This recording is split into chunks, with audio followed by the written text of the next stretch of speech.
So magandang araw mga Lods, this is Legendary TV. For today's video, meron tayong i-review na bagong Underbone King dito sa Pilipinas.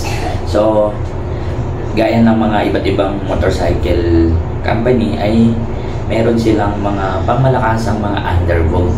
So ito ngayon ay review natin mga Lods ay bagong labas na underbone from Skygo or Monarch.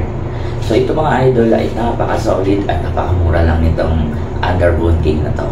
Ito ang Underbone King or in the Underbone na Monarch na nilabas nila ngayon. So Spear 180. Ngayon, tutungayan natin yung mga review nito, specs, kung ano man yung nilalaman ng mga specification ng Spear 180 Underbone. So isa-isayin natin lahat. Mga Lods, tara samahan niyo ako at isa-isayin natin to. Ang Spear 180 ay merong dimension, length, weight, and the height 1960 by 690 by 1055.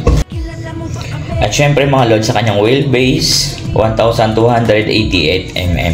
So sa kanyang ground clearance naman Lods ay meron 165 mm.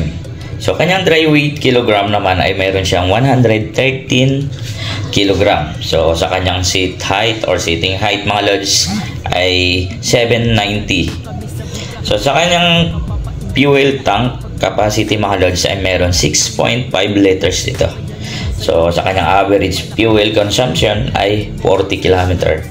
So ang kanyang cylinder head ay single cylinder at meron naman itong cooling system or tinatawag na liquid cooling system.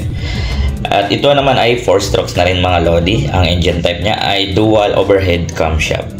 So ang kanyang cc displacement ay 180.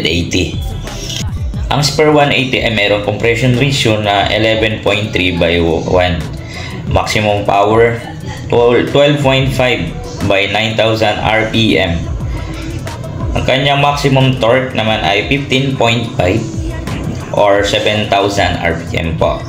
Start electrical start po siya. Transmission niya naman ay chain drive. Ang kanyang front shock ay standard shock po ang ginamit. Kanyang rear shock ay mono shock po ang ginamit mga Lodi dito sa likod. So syempre ang kanyang brake system mga Lods ay naka disc brake po. Harap likod po yan ay naka disc brake na po siya. Then kanyang wheel type ay sports combination wheels. So pwede natin gamitin ito kung saan pwede rin ito pang circuit mga Lods. Tingnan nyo naman yung formation ng kanyang gulong ay talagang pwedeng pang sports. So kanyang front tire naman ng laki nito ay 90/80 by 17. Ang rear tire naman ay 120 by 70 by 17 mga Lods. Ang Spear 180 ay mayroong 6-speed transmission, 1 down, 5 up.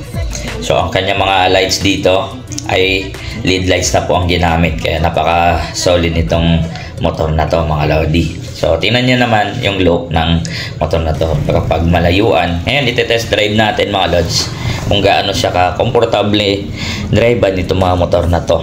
So goods to siya mga Lodi pang long rides, hindi ka masyado mangangalay dito sa driving position natin. Kaya ito sinubukan ko na at parang gusto ko na rin ito kunin itong motor na to. So ikaw mga Lods, ano yung experience mo dito sa Spear 180? Please comment dito sa baba sa comment section natin. So yun lang mga Lodi for today's review. Ride safe po sa inyo lahat. This is Legendary TV na lagi nagsasabi, ride safe Lods, mga ingat.